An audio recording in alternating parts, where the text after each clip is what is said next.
A Florida homeowner is relieved tonight because an axe-wielding naked man who tried to break into their home in the middle of the night is behind bars. They were asleep in their beds at the time. They had no idea what was happening outside until they viewed the security cameras the next day.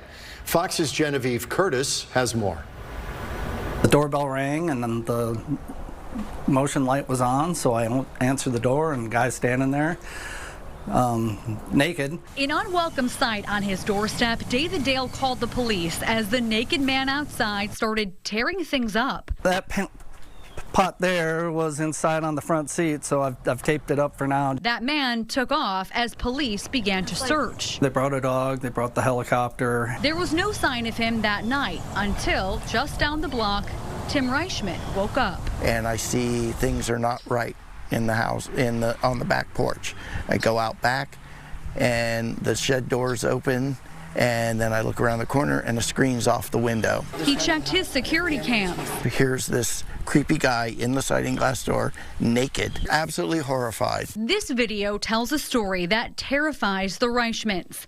They watched as he climbed over their fence. You can see where they saw his blood and got his fingerprints. Came up to their bedroom window 3 inches from where they slept. He tries the door and then he starts pleasuring himself. They watched him take the screen off their windows and try to open them. And this is where he goes into our porch. Standing in front of their sliding glass door. Then he goes out, goes to our shed, opens the shed, gets an axe, comes around, comes back in the porch here.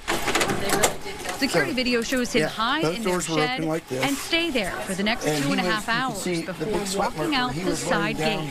A week later, investigators say they arrested Joshua Neal Garrison, a relief for the Reischmanns. A couple of nights it was me sitting up, gun in my lap, which is not what you want to do. They were alarmed to learn Garrison was released from jail just 2 days before the burglary spree. He's obviously escalating, and he's dangerous in a sexual and violent way when he armed himself with the axe and came back into our porch. Court records show he was sentenced on grand theft auto charges in July and scheduled to be in jail until December. It's unclear why he was let out early. So Tim made it a point to be at his bond hearing Wednesday. I made sure I was in court to let the judge know, look, this is more than a simple burglary. It shows, simple burglary and burglary with a weapon, but there was a sexual and a violent component to this that needed to be expressed. In Pinellas Park, Genevieve Curtis, Fox News.